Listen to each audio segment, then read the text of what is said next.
Mais au moment même, je ne pouvais apprécier la valeur de ces plaisirs nouveaux. Ils n'étaient pas donnés par la fillette que j'aimais, au moi qu'il aimait, mais par l'autre, par celle avec qui je jouais, à cet autre moi qui ne possédait ni le souvenir de la vraie Gilberte, ni le cœur indisponible que seul aurait pu savoir le prix d'un bonheur,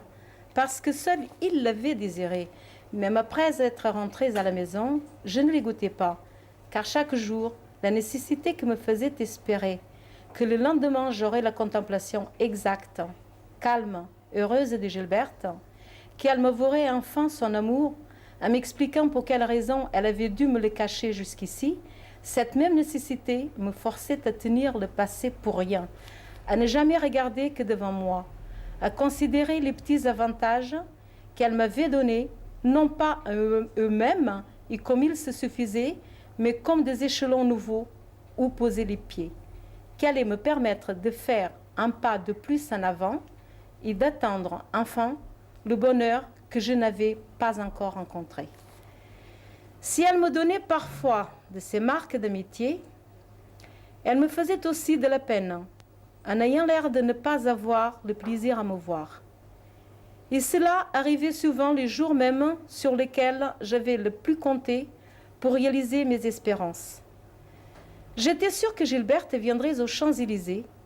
et j'éprouvais une allégresse qui me paraissait seulement la vague anticipation d'un grand bonheur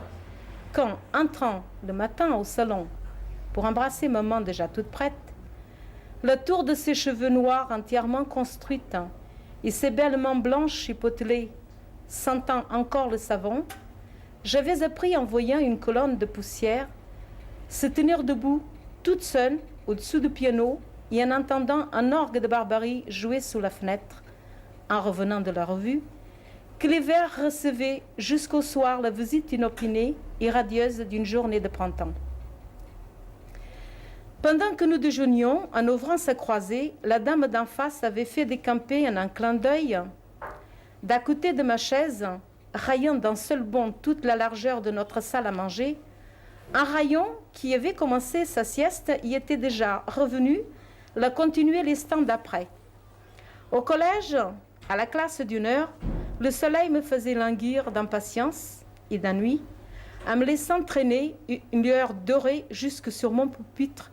comme une invitation à la fête où je ne pouvais arriver avant 3 heures, jusqu'au moment où François venait me chercher à la sortie et où nous nous acheminons vers les Champs-Élysées, par les rues décorées de la lumière, encombrées par la foule, et où les balcons décelés par le soleil et vaporeux flottaient devant les maisons comme des nuages d'or. Hélas, aux Champs-Élysées, je ne trouvais pas Gilberte. Elle n'était pas encore arrivée. Immobile sur la pelouse nourrie par le soleil invisible,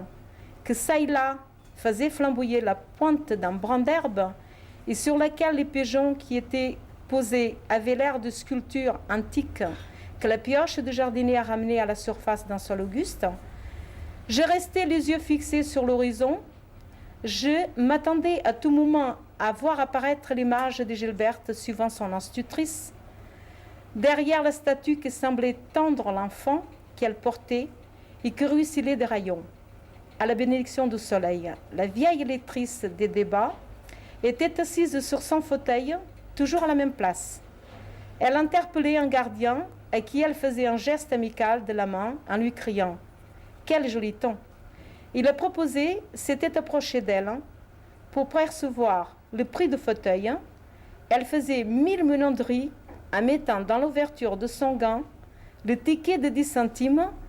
comme si c'était un bouquet pour qui elle cherchait par amabilité pour le donateur la place la plus flatteuse possible. Quand elle l'avait trouvé, elle faisait exécuter une évolution circulaire à son cou, redressait son boa et plantait sur la chaisière en lui montrant le bout de papier jaune que dépassait sur son poignet. Le beau sourire dont une femme en indiquait son corsage à un jeune homme lui dit « Reconnaissez vos roses ».